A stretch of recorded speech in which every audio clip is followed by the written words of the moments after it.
Antes de julgar, é preciso entender. A filosofia, quando verdadeira, não tenta agradar, ela incomoda.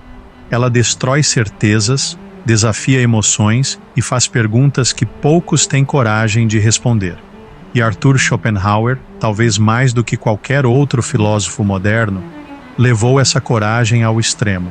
Ele não queria consolar, queria rasgar o véu da ilusão, inclusive quando se tratava do amor, dos desejos e da figura feminina.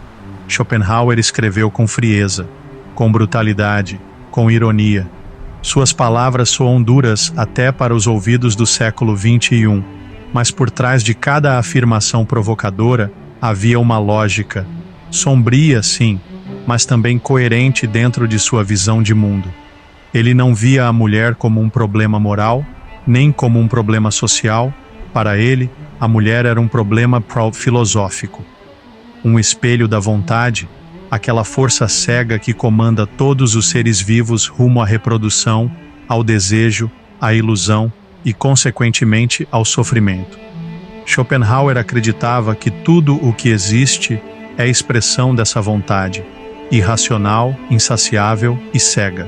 E a mulher, segundo ele, era o instrumento mais refinado dessa força. Sua aparência delicada, sua voz suave, sua capacidade de seduzir, tudo isso, dizia Schopenhauer, não era acaso. Era a natureza agindo estrategicamente para capturar o homem e prendê-lo à engrenagem da vida. E por que isso era um problema? Porque para Schopenhauer, viver era sofrer, existir era uma tragédia, e tudo que nos empurra a continuar existindo, o amor, o sexo, o apego, é cúmplice desse erro metafísico. A mulher, então, não era culpada, era apenas uma encarnação mais clara da armadilha. Ele via nela o disfarce da natureza, uma promessa de felicidade que, no fundo, apenas arrasta o homem de volta ao ciclo da dor. Filhos, responsabilidade, frustrações, perdas. A vontade quer continuar, e a mulher, biologicamente, é sua ferramenta mais eficaz. É por isso que ele dizia que o amor romântico não passa de uma ilusão, um truque cruel, uma febre que cega o homem e o faz tomar decisões contra a própria razão. Mas o problema não estava apenas na sedução. Schopenhauer também criticava o intelecto feminino. Via nas mulheres uma mente mais voltada para o imediato, para o concreto e não para o abstrato.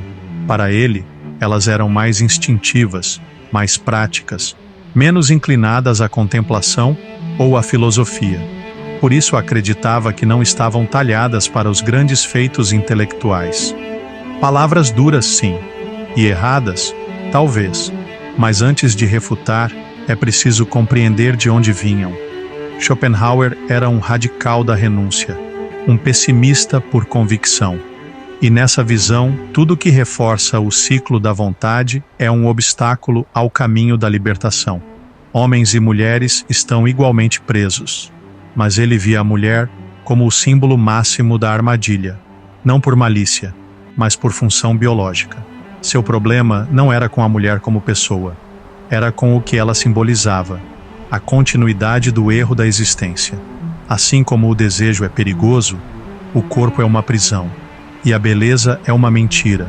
A mulher, para ele, era apenas mais uma ilusão. Schopenhauer não pregava ódio, pregava lucidez. Uma lucidez tão extrema que chegava a parecer desumanidade. E é aqui que sua filosofia divide opiniões. Para alguns, ele foi um misógino amargo. Para outros, um pensador radicalmente honesto. Mas para todos, ele continua sendo um desafio. Um espelho incômodo onde enxergamos não as mulheres em si, mas nossos próprios desejos, medos e fragilidades. Porque no fundo, quando Schopenhauer fala da mulher, ele está falando da sedução da vida, do apelo da ilusão, da armadilha do prazer.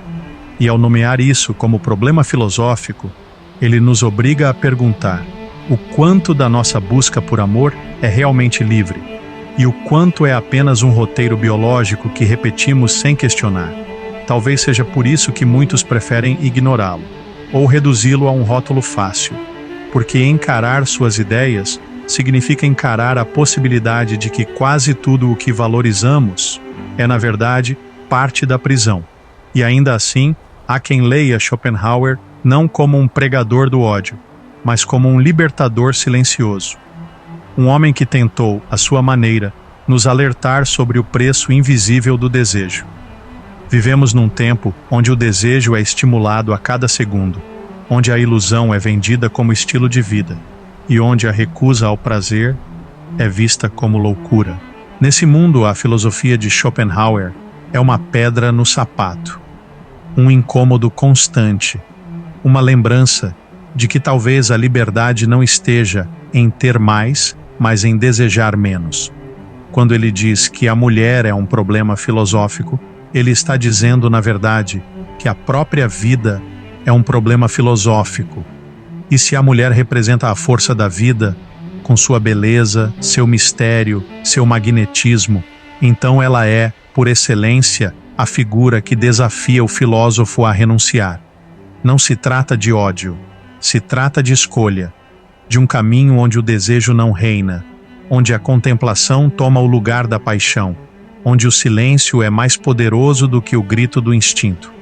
Schopenhauer, no fundo, desejava uma vida livre do engano, livre do ciclo da vontade, e por isso via no amor, no apego, na figura feminina, não uma bênção, mas um teste que poucos conseguem passar, porque exige abrir mão daquilo que mais nos seduz, a promessa de que a felicidade virá de fora. Mas, segundo ele, ela nunca vem, porque o mundo não foi feito para nos satisfazer, foi feito para nos ensinar a não desejar.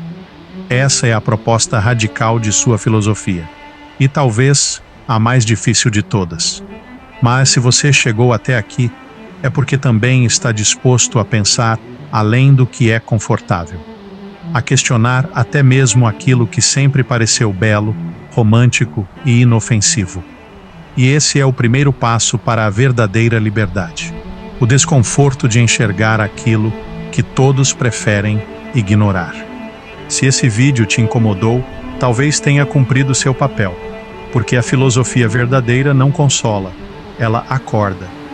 Inscreva-se no canal e compartilhe com quem está pronto para encarar as ideias mais desconfortáveis. Porque algumas verdades não são doces, mas ainda assim precisam ser ditas. E talvez o que mais assuste nas ideias de Schopenhauer não seja o que ele disse, mas o quanto, em silêncio, ainda ecoa na forma como vivemos hoje.